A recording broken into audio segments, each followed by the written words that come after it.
Twitter video appears to show the Syrian government is carrying out more raids across the country as it intensifies its crackdown on anti-government protesters. On Wednesday in Washington, Senator Joe Lieberman introduced a bipartisan resolution urging the Obama administration to speak out more forcefully against the Syrian leader.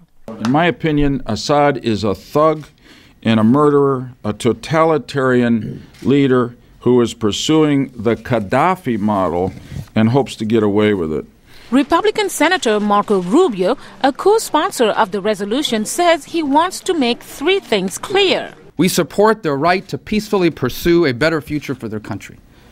Second, America condemns the crimes being committed by the Syrian government. And third, Bashar al-Assad should no longer be treated as the legitimate ruler of Syria, like his father before him.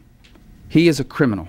State Department spokesman Mark Toner insists the Obama administration is doing everything it can. It's important to say that we've been absolutely coherent and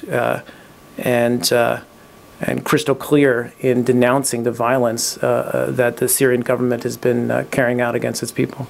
But 2 months after the initial uprising began, and with more than 500 people reported killed, Republican Congressman Don Manzula of Chicago charges America is giving the Syrian leader a pass. Why doesn't the administration ask him to step down? Khaled El-Gindi of the Brookings Institution says the situation in Syria is too complex for simple solutions.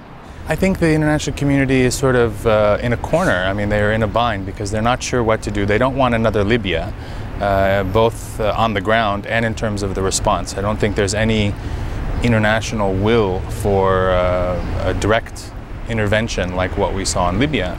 El-Gindi also notes the irony between the situation in Syria and the events in Egypt which led to the resignation of President Hosni Mubarak. Mubarak was a very close ally of the United States, and there are those in the region who feel that he was pushed out by the United States very quickly.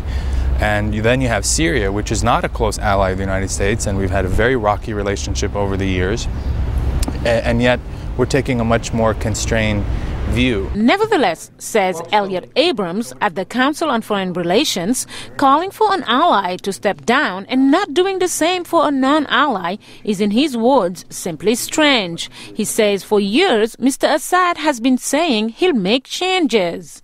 Assad has for years put over this image of being a reformer or a would-be reformer on lots of Westerners, including lots of Americans, who have traveled to Damascus and been charmed by his beautiful wife.